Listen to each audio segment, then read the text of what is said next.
Wakil Ketua Umum Partai Golkar Ahmad Doli Kurnia tidak mempermasalahkan kader Golkar tidak lagi menduduki kursi Menpora. Sebelumnya ada 8 kursi menteri yang sudah diisi oleh kader partai berlambang pohon beringin ini dalam kabinet Prabowo Gibran.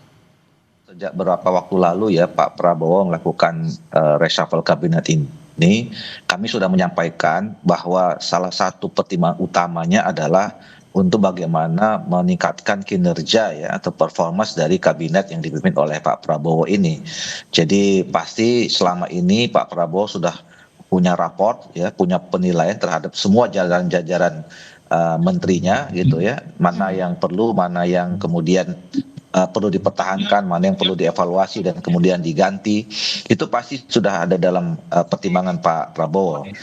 Di dalam pemerintahan politik di Indonesia, tidak kita bisa juga mengabaikan tentang pertimbangan kekuatan atau perimbangan politik ya, karena memang pada saat Pilpres selalu tidak pernah ada seorang presiden yang didukung oleh satu partai politik, tapi didukung oleh beberapa partai politik yang koalisi.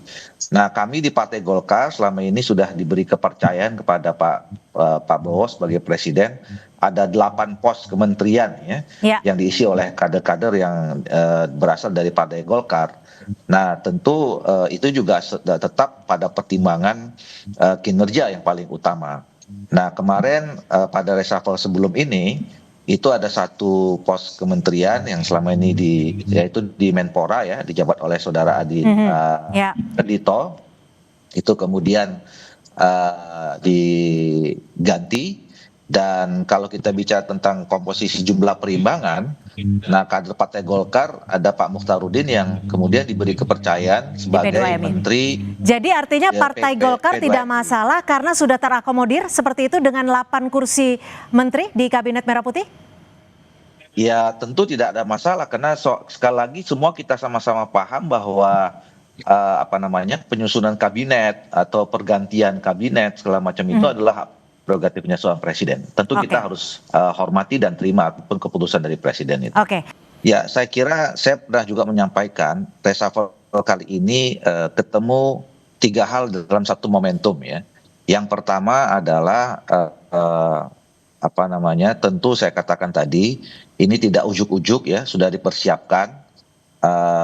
Saya kira dalam 10-11 bulan terakhir ini pasti Pak Prabowo juga sudah punya penilaian terhadap menterinya masing-masing gitu.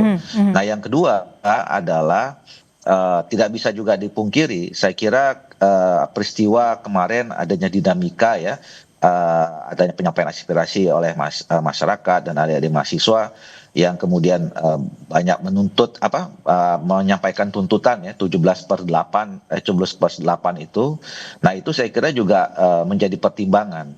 Nah, yang ketiga adalah bahwa seperti janjinya atau pernah yang disampaikan Pak Presiden, sebetulnya kan tahun kedua tentu harus ada peningkatan kualitas kerja atau kinerja yang harus disiapkan oleh pemerintahan ini di bawah kepemimpinan Pak Presiden. Itu kan tinggal 1 bulan lagi. Jadi sebetulnya ini persiapan untuk memasuki tahun kedua.